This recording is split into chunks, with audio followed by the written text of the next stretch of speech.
Good morning. Good morning from South Georgia. Greetings to the world. It's April 15th, 2024. Out here feeding the deer.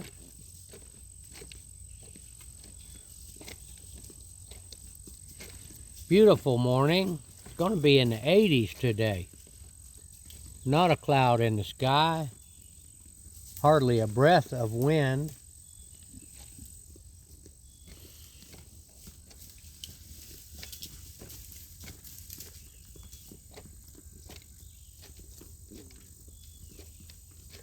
I guess everybody's heard about the big attack on Israel that Iran did that seems to be some kind of a ploy or some kind of a attack so that they could say at least they did something. Nobody seems to understand exactly what it is, but I guess time will tell. But we won't worry about that right now, because Jesus said there would be wars and rumors of wars, and that's what we're having right now. Of course, that's not anything new. That's been going on since 2,000 years ago and more. All right, I have a subject to talk about concerning Yeshua the Messiah, the Savior of the world.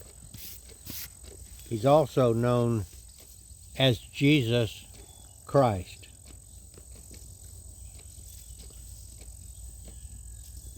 Now, I heard one of my favorite guys, Jordan Peterson, the other day talking about that the word that he had recently found out that the word Israel meant wrestled with God. And he then said, and I have been wrestling with God. Well, everybody does. But I thought that I would go into the story of how the name Israel came about and try to see if we can't glean some truths from it and see if this story might help us in our effort to make the right decisions concerning our lives here on earth. All right, this is Genesis 32, 24 through 32. Genesis 32, 24 through 32, and this text comes from the New King James Version. The New King James Version.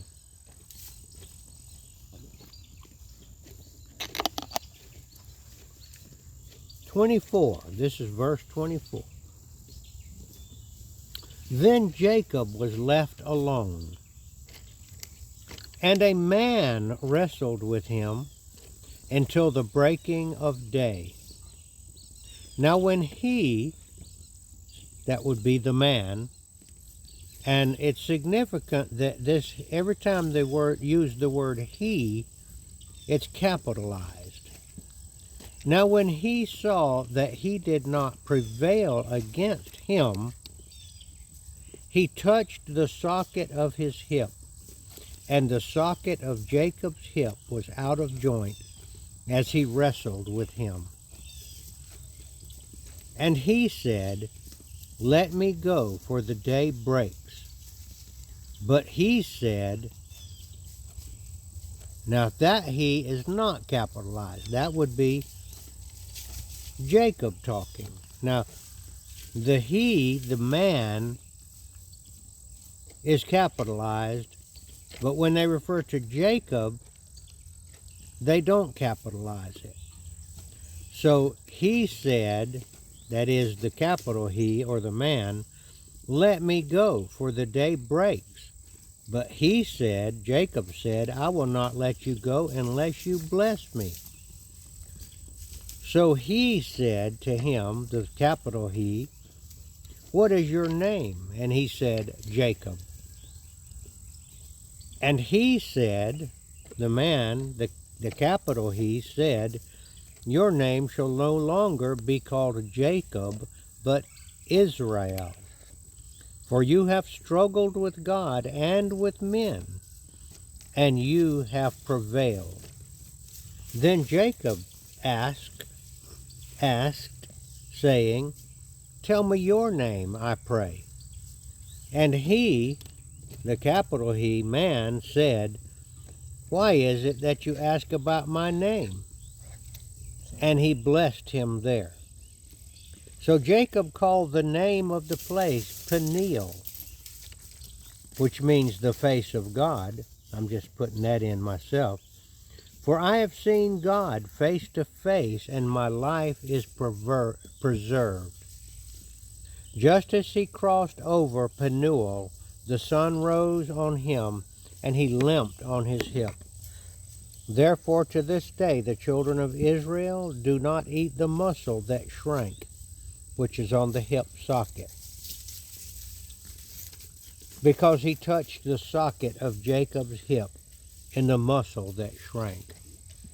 Now let me try to unpack this to the best that I can. All right, Jacob was returning back to his land, Israel, which wasn't called Israel then, because it was named after Jacob's new name. And Jacob was fighting or returning to his brother Esau. And they were enemies. So Jacob was trying to get back home with his family and his goods, which he was a shepherd. And he was afraid of his brother Esau. But he was headed back. And then at that time, all right, I'll read, it says, Jacob was left alone, and a man wrestled with him until the breaking of day. All right, now, who was this man? All right, I'm just going to try to tell it to you who it is. And it's a kind of a complicated story, but all right, look. Jacob said that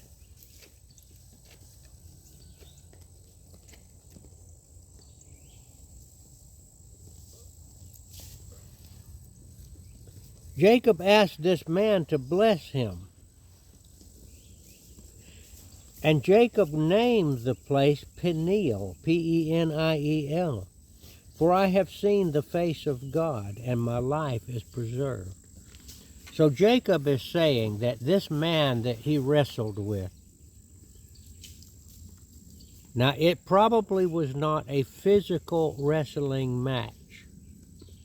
Wrestled with him probably means they were arguing or swapping words or thoughts.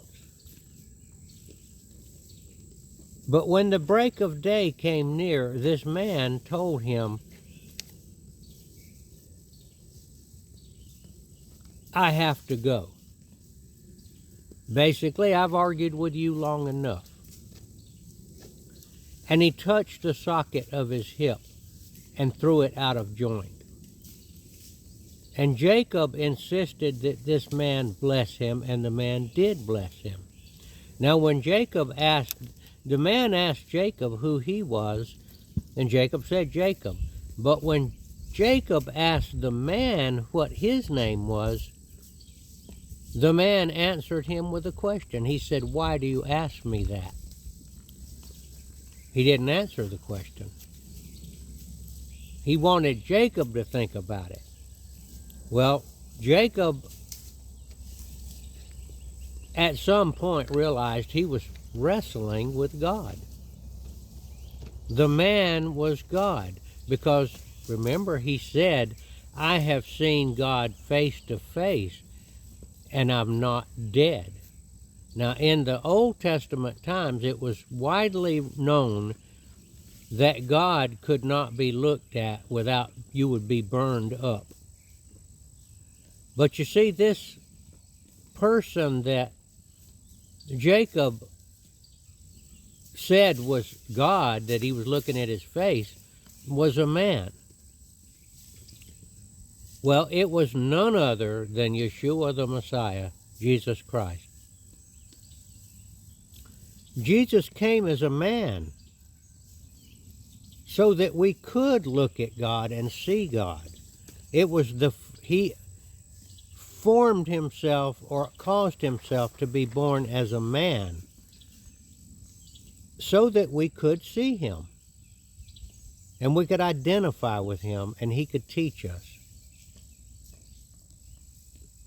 So the wrestling with this man, who Jacob later in the story, probably before the break of dawn, realized, hey man, I'm talking to God.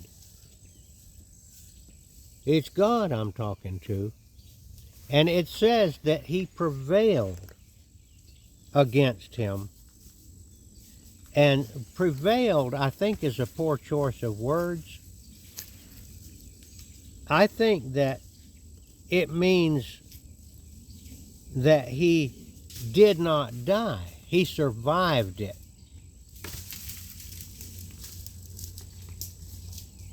As if you were in a fight with an enemy and you got out of it without dying.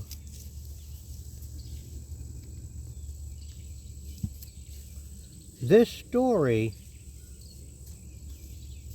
oh, by the way, and also Jacob says, I will not let you go. In other words, I'm not going to quit arguing with you. I'm not through yet until you bless me. Okay, and what Jacob was doing is saying, Jacob had realized at this time, hey, I'm fighting with God himself.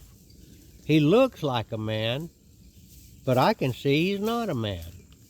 Well, we'll never know the exact argument they were having, the back and forth that the man and Jacob were having, but we can assume that eventually the man convinced Jacob that of the error of his ways. That is, he was fighting against God.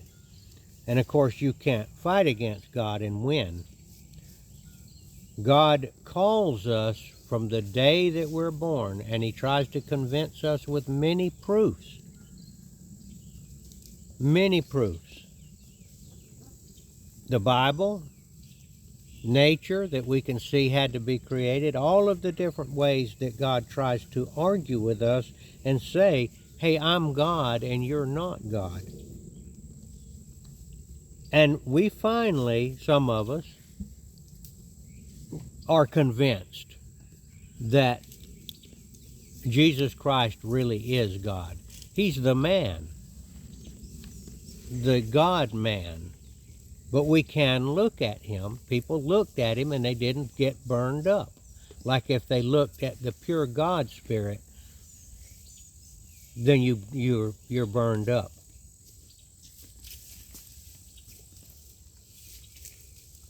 So God changed his name to Israel. For you have struggled with God and with men and prevailed.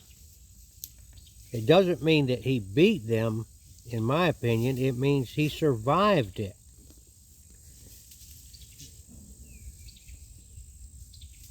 And then Jacob was touched by this man who was really Jesus, and his hip went out of socket. That's a very serious injury. And especially for a man that was a shepherd, and that these people traveled great distances by foot. They had to fight. They had to be in good shape. So to have your hip thrown out, that's pretty bad. And you notice it says he touched him. He didn't get him in a wrestling hold. They weren't physically wrestling, in my opinion. This is a story, a metaphor for Jacob fighting in his mind with God all through the night. And Jesus did reveal himself to Jacob, but he looked like a man But because of the various things that this man said to him, he finally convinced Jacob. Jacob was defeated and gave in. But he said, I'm not going to quit arguing with you until you bless me. Bless me. That means that Jacob was asking him to save him. Jacob became born again at that moment, and he got a new name. When you become born again, God gives you a new name. And you may as well say it's Israel, because you and I wrestled with God. And we've either become convinced that Jesus is God and that we need to submit to his authority and ask him to bless us, which is the same, in my opinion, of being born again. All of the people, all of us are wrestling with God and with men, as Jacob was. God will touch. Okay, this is, all right. They wrestled all night. Now that could be any period of time with us. It could be our whole lifetime. It could be only a short time. But eventually, Jesus is going to say, the breaking of day is coming, and I'm not messing with you anymore. And if you belong to him, he's going to make you come to him. He's going to break your hip. He's going to convince you the hard way.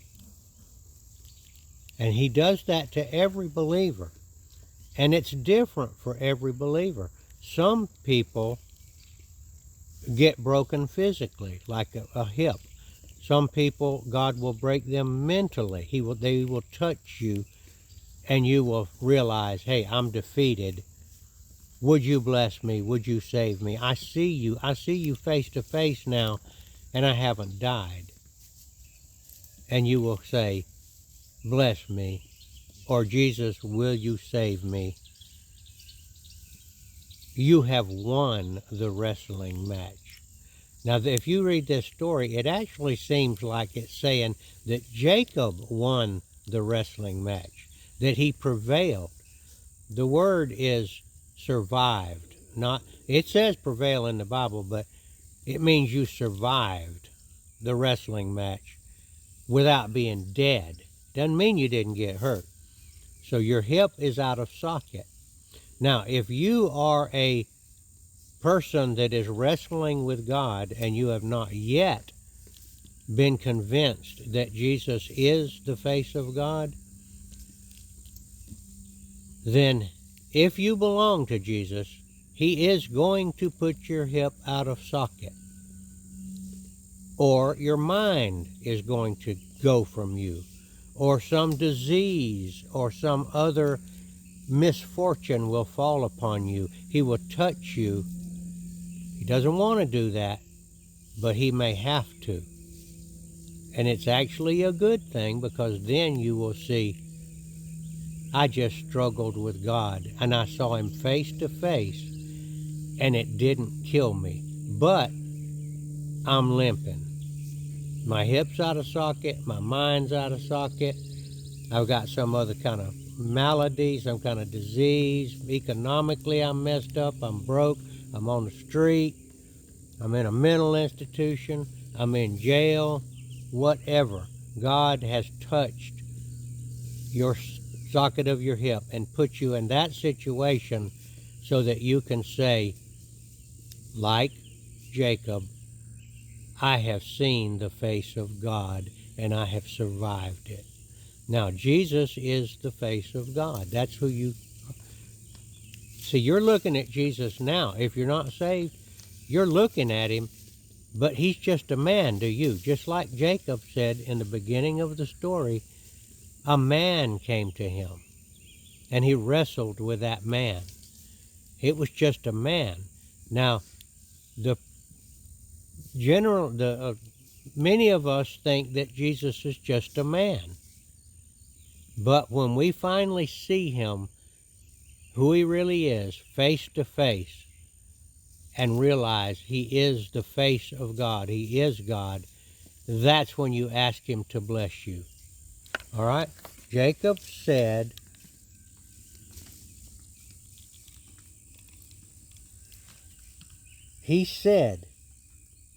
why is it? He says, Jacob said, tell me your name, I pray. Jesus now has asked the man to identify himself. That's what we have to do with Jesus. Jesus, would you tell me who you are? Who are you? And Jesus said, or the man, or he said to Jacob, why are you asking about my name? And he blessed him. Immediately he blessed him. Jacob asked the right question. Tell me who you are, Mr. Man. You're a man. I'm seeing a man, but I'm getting the idea that you're not a man. Would you tell me who you are? That means we ask Jesus. Now we not heard about Jesus, but we don't see him as God.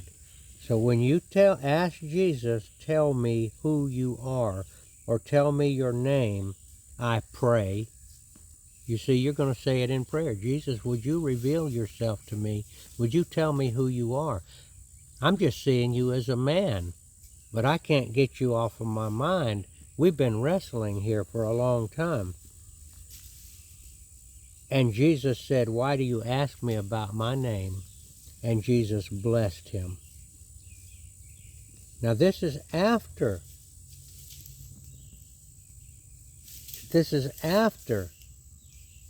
the man put Jacob's hip out of socket. So we are going to have our hip out of socket, and from that jail cell, from that hospital bed, from that street that we're living on, from the mental institution that we're in,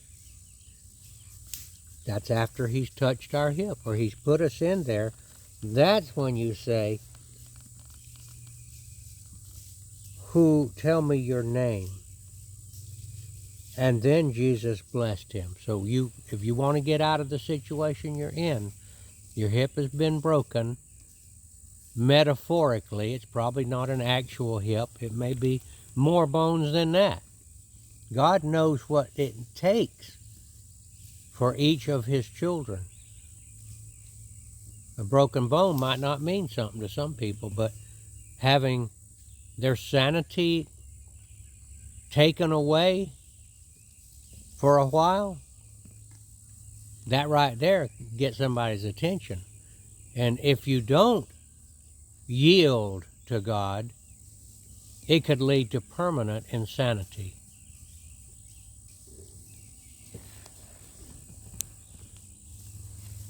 All right, I feel like I have butchered the story of Jacob wrestling with the man. Now, I'll also remind you that Jesus referred to himself as the Son of Man. So he was a man, but when you looked at the man, you were looking at the face of God. Now, some people can't see him that way. I myself could not see Jesus as God. I knew he was a great man. I could see that much because I believed the Bible. I believe he did those miracles. I believe that Jesus was a great moral teacher, but I couldn't see him as a man. As God, I'm sorry. Well, guess what? He broke my hip. He touched me and broke my hip. And while I was laying there, it wasn't really my hip, but while I was there, in that place where he put me, I cried out to him, tell me who you are. And he blessed me. He showed me who he was, and I became born again. Now, I feel like I've butchered the story, but a lot of times when I get back to the house to upload these videos, I feel like that it's way better than I thought it was. So I'm going back now to do that. But I will encourage you out there who are wrestling with the man that you just see as a man. He's going to, if you wrestle until the break of day, which means that he's fixing to leave. He's had enough. He's got to go somewhere. He may touch you and put your hip out of joint. And then at that time, the reason that he does that is to show you that he's God.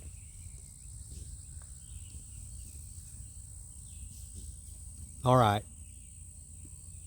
I better stop. It's getting more confusing even to me.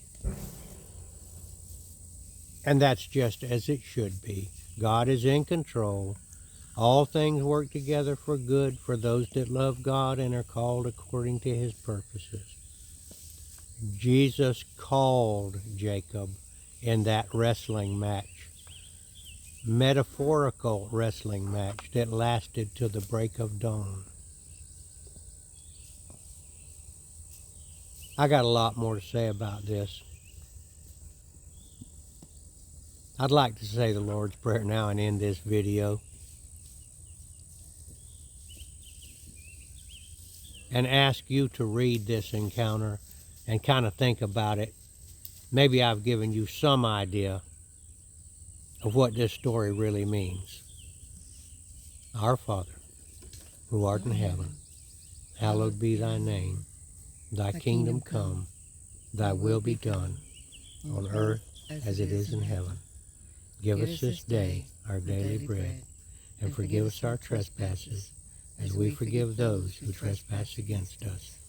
Lead us not into temptation, but deliver us from evil. For thine is the kingdom, and the power, and the glory forever. Amen.